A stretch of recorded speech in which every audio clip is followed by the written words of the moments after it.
चारों तरफ से मारो काटो के आवाज गूंज रही है। और उस वर्तमान के विषमताओं में अर्जुन घबरा जाता है कि मनुष्य का चित्त जो है वर्तमान से बहुत जुड़ा हुआ है। वर्तमान ही मानो हमारा अस्तित्व है, और अस्तित्व का कभी नाश नहीं होता। समझिए ना, आपका कभी नाश होता है, आपका कभी ट्रांसफर नहीं होता है, ड्यूटी का होता है। आप जैसे वहां थे वैसे वहां है।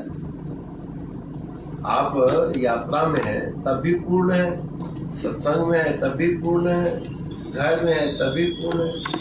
वर्तमान यानी आपकी उपस्थिति, निज चेतना की एहसास को ही वर्तमान कहते हैं। वर्तमान रूपांतरित होता है तो भूतकाल में परिणत होता है, या आने वाला वर्तमान काल जो है उसको हम भविष्य काल कहते हैं। और वर्तमान तो है ही वर्तमान। संत महापुरुष आपको अपरिवर्तनीय सत्ता बताते हैं। अपरिवर्तनीय का मतलब आप बचपन में थे तो शरीर परिवर्तित हुआ, छोटा से बड़ा हुआ। शरीर को संभाल के नहीं रखा जा सकता। छोटा ही बना रहेगा तो डॉक्टरों के पास लोग सिर खाते हैं, डॉक्टर साहब बढ़ क्यों नहीं रहा है, इसकी बुद्धि बढ़ क्यों नहीं। यानी शरीर का विकास होना ही स्वस्थता का लक्षण है। लेकिन चेतना का कभी विकास नहीं होता। चेतना में वृद्धि, ज्ञान, विज्ञान संग्रहित तो होते हैं, लेकिन मैं जब छोटा था, हम लोग भी जाते हैं आपस में जब चर्चा चलाते हैं, मैं भी छोटा था, मैं भी पाठशाला जाता था, मैं भी माँ बाप की आज्ञा के मुताबिक रहता था। लेकिन ये शरीर नहीं था उस समय जो अब है। एक्चुअल में शरीर परिवर्तित हो गया। शरीर शब्द का अर्थ क्या होता है? क्षणम क्षणम ईर्यते सह शरीरा, जो हर सन नाच की ओर जा रहा है, उस तत्व का नाम है शरीर। बचपन से बड़ा हुआ, रूपांतरित हुआ। इस बदलाव को कोई रोक सकता है? चलो महाराज बच्चा था, नादान था, तो अपने बचपना को नहीं संभाल पाया। तब तुम जवान हो, बुद्धिमान हो, तुम जवानी को परिवर्तन होने से रोक लो। लेकिन न चाहते भी बुढ़ापा आ जाता है, यानी जवानी भी किसी के कंट्रोल में नहीं है। लेकिन तुम हर वक्त हो, बचपन में भी थे, युवावस्था में भी थे, अब भी हो। इस शरीर में अपरिवर्तनीय वस्तु क्या है? आत्मा, जो जीव है, यानी मैं। जीते जीव भी है, मरणोपरांत भी हम रहेंगे। तो भगवान ने कहा अनन्य चेता सततम यो मां स्मरति नित्यतः तस्याहं सुलभ पातस्य नित्युक्तस्य योगिनाम्। अनन्य चित्त से मतलब जिसके अलावा और कोई चिंतन ना आवे, इसी को अनन्यता कहते हैं। अनन्य चेता, अनन्य चेतना से।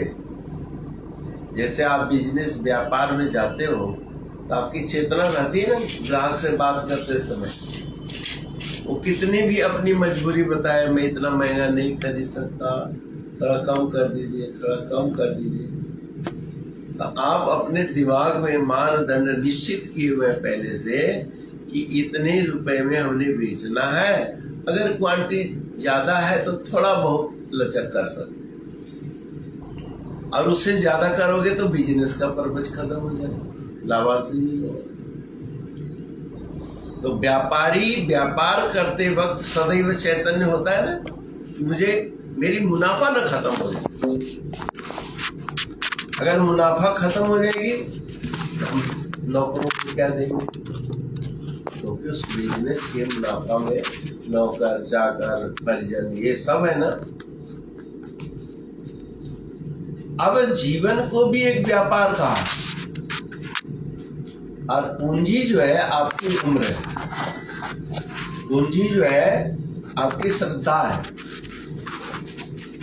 इस संसार में रहकर सुबह से शाम तक की नौकरी चलती है, बिजनेस चलता है, तो सुबह से यानी बुढ़ापे तक, बुढ़ापा को संध्या काल कहा है, मृत्यु को रात्रि विश्राम कहा है।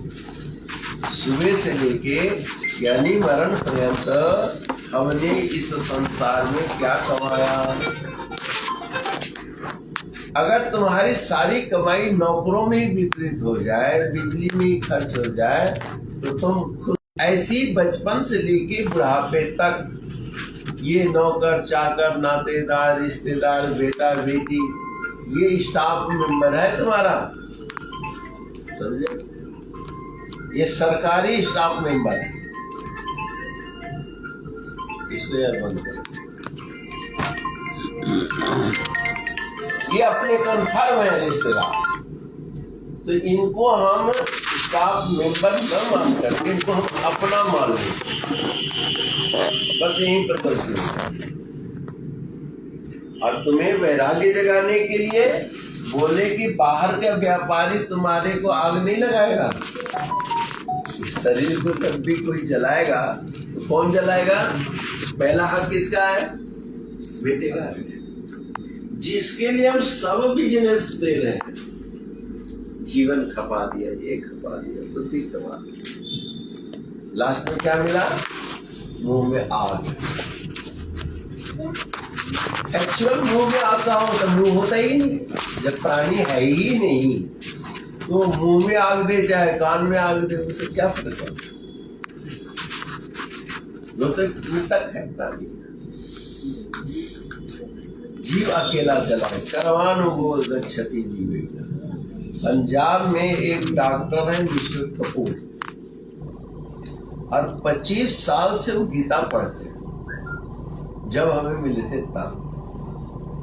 और गीता के कौमा पूर्ण विराम वाक्य तक उनको याद हो गया। विश्व हिंदू परिषद के कार्य के अंतर्गत मुझे उनसे मिलना हुआ, अपने घर में भोजन की व्यवस्था करी। मुझे ऊपर अकेले कमरे में देखा, बिल्कुल काम जाओ साधना कर। याद रखो, तुम इतने मकान बनाते हो, कहीं साधना के लिए अलग कमरा बनना चाहिए जो सामर्थ्यवान है। जो तो बत्ती तो आप घर में कर लेते हो, छोटे अलमारी में या कहीं भी, लेकिन ध्यान तो आपको बैठने की जगह हो, पर्याप्त ऑक्सीजन हो, अनुकूल वातावरण हो, वहीं तो तुम भजन करो। पहले बड़े बड़े रजवाड़े जो है घर के शोर शराबा न हो, सर्दियों में उल्टा पंखा चलाते थे। पंखा की ध्वनि में घर का शोर शराबा मुझे न सुनाई। तो वो डॉक्टर साहब कहने लगे कि स्वामी जी, मैं पेशे से डॉक्टर हूँ, और वो जच्चा बच्चा के डॉक्टर थे, उनके यहाँ 40 बच्चे, हाँ यही डॉक्टर ही। मेरे सामने मरे हुए बच्चे जन्म लिए, जन्मते ही बीमार हुए, उनका ऑपरेट किया, स्वस्थ भी रहे। और गीता के नाते मेरी बुद्धि में आत्म प्रकाश भी कि आत्मा कोई चीज होती है। उस आत्मा की खोज के भाव से भी हमने ऑपरेशन किए। बच्चा तो मर ही गया है, तो देखे तो सही आत्मा कौन सी जगह खाली करके गया है।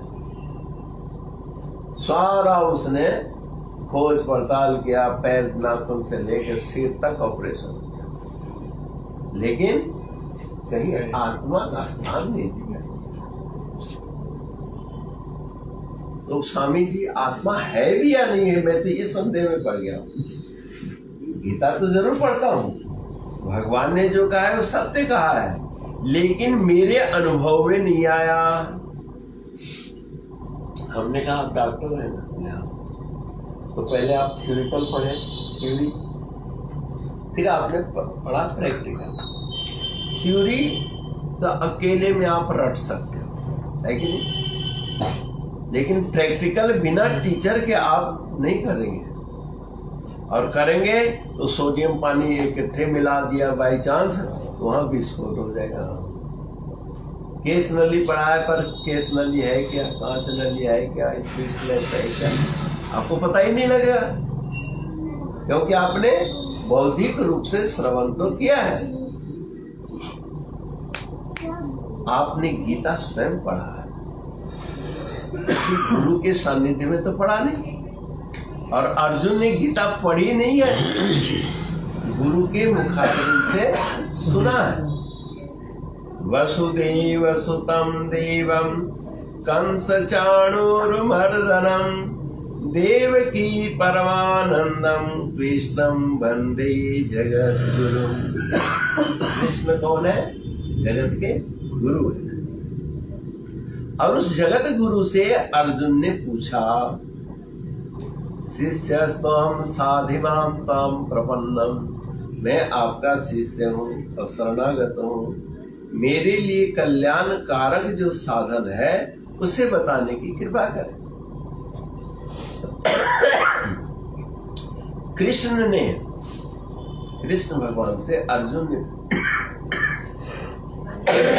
से पूछा, हाँ पानी थोड़ा इसी को पी लेते हैं,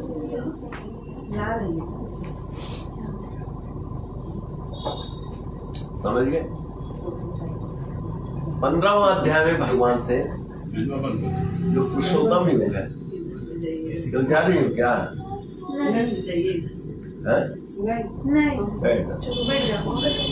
देखो आप ये आत्म तत्व है। हम तुम्हें राजा रानी की कहानी सुनाने के लिए नहीं बैठे, वो भी कहानियां आती हैं, लेकिन इतने दिन तक कितनी कहानियां सुनोगे आप? कुछ तो फिलॉसफी, क्योंकि जब तक सार तत्व ज्ञान नहीं होगा तो मन को शांति नहीं मिलेगी।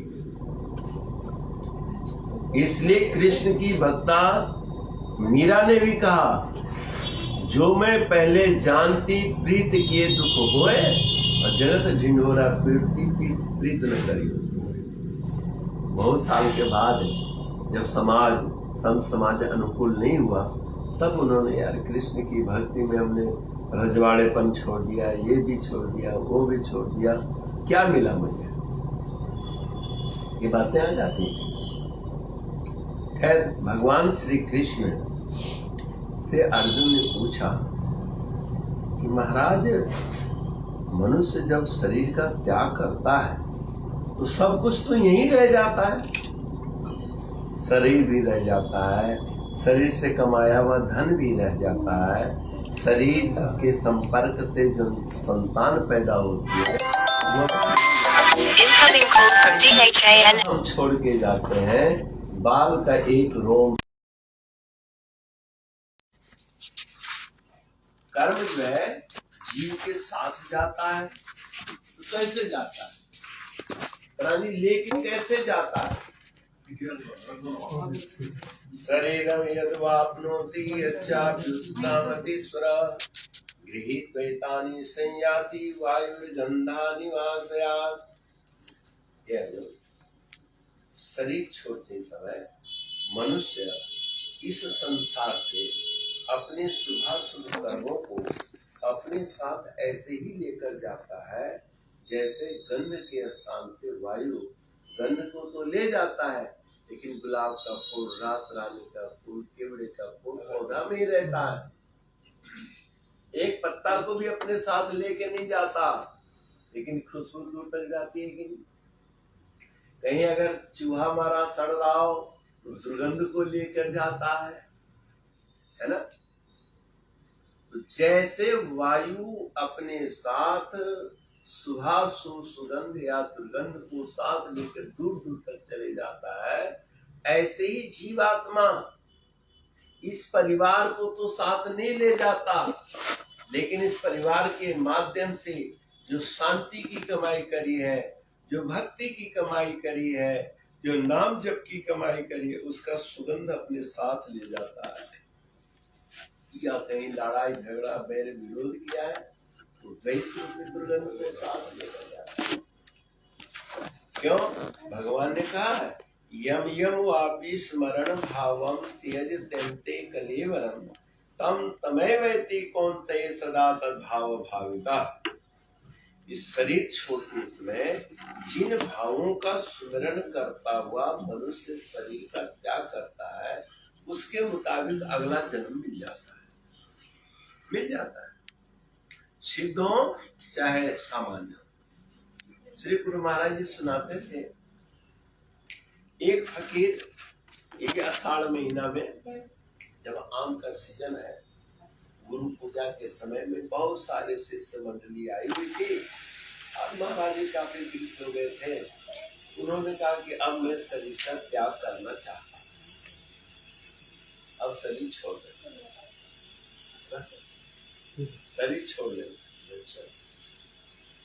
तो शिष्य ने पूछा कि महाराज जी शरीर छोड़कर आप ब्रह्म लोक गए, इसकी क्या पहचान हम लोग लगाए, कुछ तो हमें संकेत दीजिए।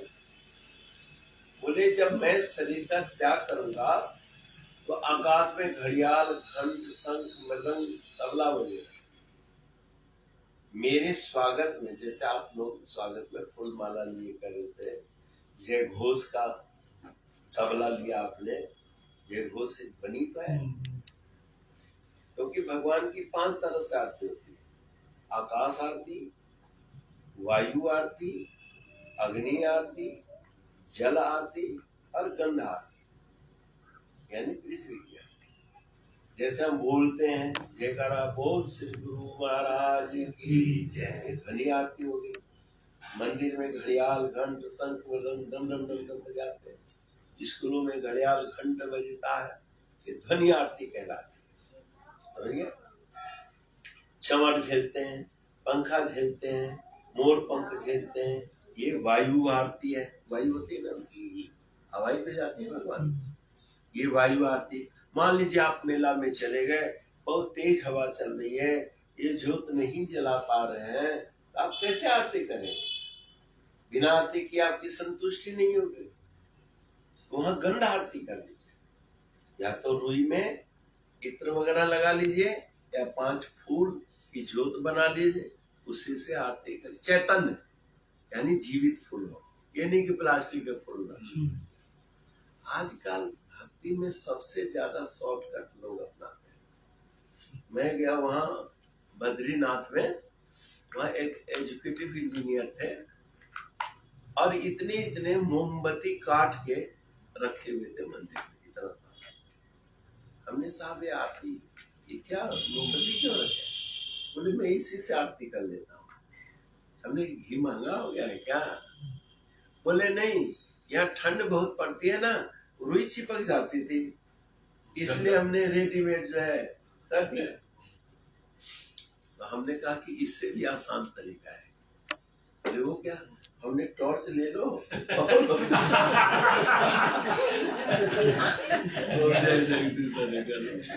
रोशनी तो दिखानी है।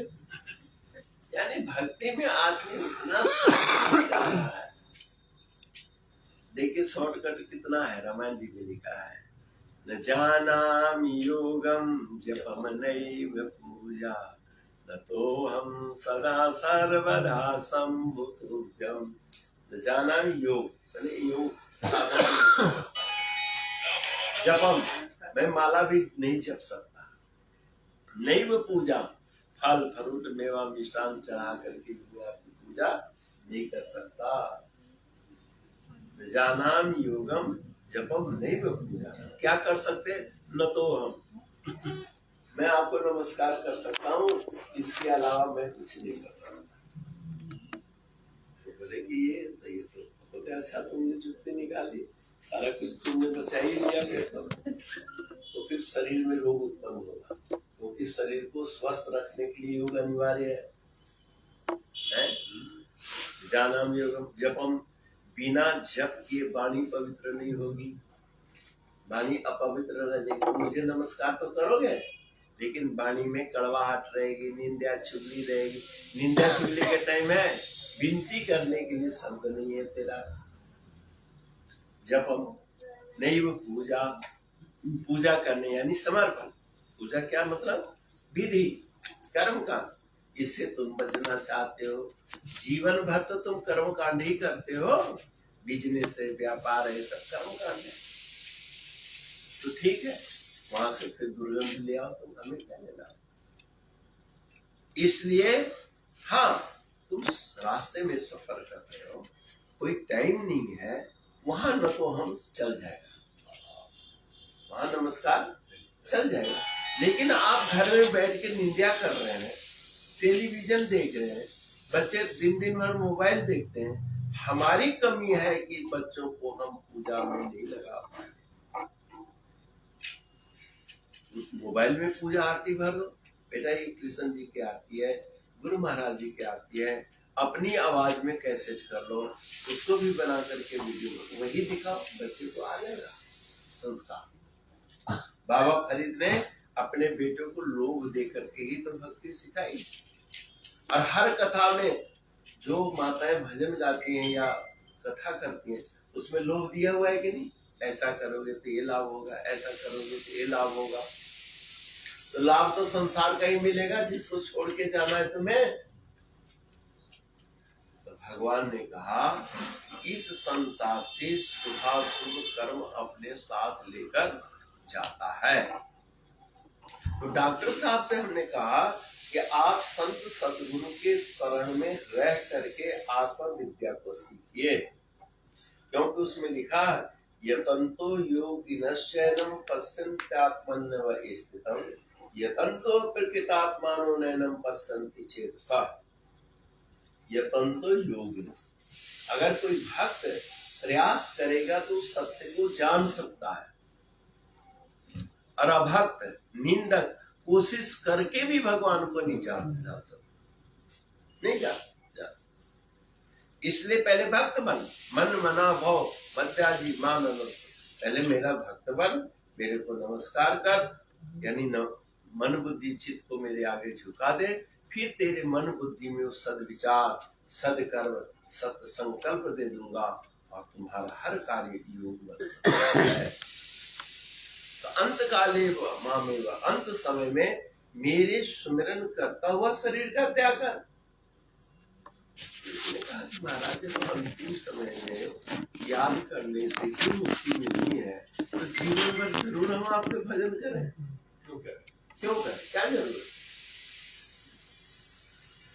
तो भगवान ने कहा अंत समय में वही बात याद आएगी जिसको जीवन में बार बार किए हुए हो, याद नहीं आएगी, है ना।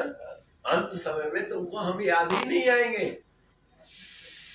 तो बोले कि महाराज हम आपको याद क्यों करें, हम अपने नातेदार रिश्तेदारों को याद क्यों न करें, जो मुझे पानी पिलाते हैं, मुझे रोटी खिलाते हैं, जो हमारे कपड़ा धोते हैं, उनको क्यों नहीं याद करें। तब भगवान ने कहा गामा विषय, टाइम हो गया, हाँ टाइम हो जाएगा, हम तुरंत बंद कर दें। नहीं गामा विषय च भूतानी धारा म्यह मोजसा, कि इस धारा धरती के अंदर प्रवेश करके इस धरती को मैंने धारण किया है, तेरे रिश्तेदारों ने नहीं धारण किया है। अब आप देखिए मिट्टी घुलनशील पदार्थ है, पानी में घुल जाने वाले, लेकिन इतनी बरसात, इतना तूफान, इतना समुद्र चारों तरफ से प्रत्यक्ष रूप से 3 हिस्सा जल से गिरा हुआ है, लेकिन भागवत ग्रंथ के आधार पर पृथ्वी से 10 गुना अधिक पानी है। यानी 10 किलो पानी में 1 किलो आटा डाल दो, उसकी रोटी बनेगी, छाछ भी नहीं बनेगी, है ना, बिल्कुल पानी हो जाएगा। तो नीचे 100 फुट 50 फुट पर पानी, ऊपर से बरसात का पानी, नदी नालों के पानी, पृथ्वी चारों तरफ से पानी को सोख रही है, लेकिन आज तक घुली नहीं। क्यों? पृथ्वी तो घुल जाना, घुलनशील पदार्थ है। लेकिन भगवान ने कहा इस धरती के कण कण में व्याप्त होकर इसको घुलने से मैंने बचाया है। महाराज वो कैसे? जैसे शरीर नित्य परिवर्तनशील है, शरीर को सजीव कौन रखे हुए हैं? जीवित कौन रखे हुए हैं? आजकल तो कहते हैं हवा पानी रोटी। जीने का मूलाधार क्या है? श्वास लो, खाना खाओ और फिर आदमी मरता क्यों है? अगर हवा पानी रोटी में ही जिंदगी है तो फिर आदमी मरता क्यों है? डॉक्टर साहब, इसके अंदर हवा तो है पर फुटबॉल की तरह नहीं है। फुटबॉल में हवा भरी जाती है और एक कांटी चुभ जाए तो हवा फुस निकल जाता है, निकलने से कोई रोक नहीं सकता। और इस शरीर में प्रत्यक्ष नाक का छेद, कान का छेद, मुंह का छेद, वैसे तो 10 छेद है परंतु ये तो प्रत्यक्ष दिख रहे हैं ना। और फेफड़ा में कितनी हवा है, उसको तो फट से निकल जाना चाहिए, लेकिन इसके अंदर हवा निकल नहीं रही है। और इतने बड़े गेंद में एक सुई जाए और हवा फुस, फिर जितना मर्जी तूफान चलता हो उसके अंदर हवा जाएगी, क्यों नहीं जाएगी? क्योंकि उसमें भरने वाली शक्ति है, भरेगा कोई तब हवा जाएगी, वो भी छिद्र बंद करके तब। लेकिन मनुष्य के अंदर हवा भरी नहीं जाती है, अपितु इसके अंदर आत्मा हवा बैठकर श्वास को खींचती है अंदर। फिर भर रहा है क्या जबरदस्ती पाइप से? निकालता है और निकालता उतना ही है जितना उसको छोड़ना है। वायु को, पूंजी को धारण करता है ना। तो ये समझो, जिस तरह से तुम्हारे शरीर को सड़ने से, गलने से, फूलने से किसने बचाया है? जब शरीर की मौत होती है तो 2-3 घंटा में शरीर विकृत होता है कि नहीं? अगर इसके ऊपर लेप लूप न चढ़ाए तो भी नहीं टिक पाता है, क्योंकि शरीर को संभालने वाली चेतना शक्ति निकल गई, और चेतना ही आत्मा है और चेतना ही आप है। सिर्फ उसे तारतम्य में जोड़ना है। इस बल्ब से रोशनी कब आएगी? जब वायरिंग के माध्यम से आप विद्युत से जुड़े हुए हैं। ऐसे ही कर्म कांड के वायरिंग के माध्यम से, तीर्थ व्रत की वायरिंग के माध्यम से, सेवा सुमिरन, धर्म से जुड़ने का क्या है? सेवा सुमिरन। प्रत्यक्ष में सेवा करो, अप्रत्यक्ष में सुमिरन करो।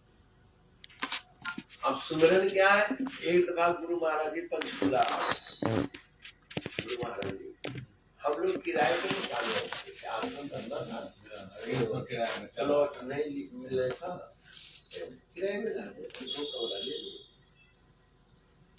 एक पुजारी भक्त नया नया बना था, उसने महाराज जी का दर्शन नहीं किया था, तो गुरु महाराज जी की फोटो रख करके उसकी आरती पूजा करता था, भोग प्रसाद चढ़ाता था, फिर सब खाते थे।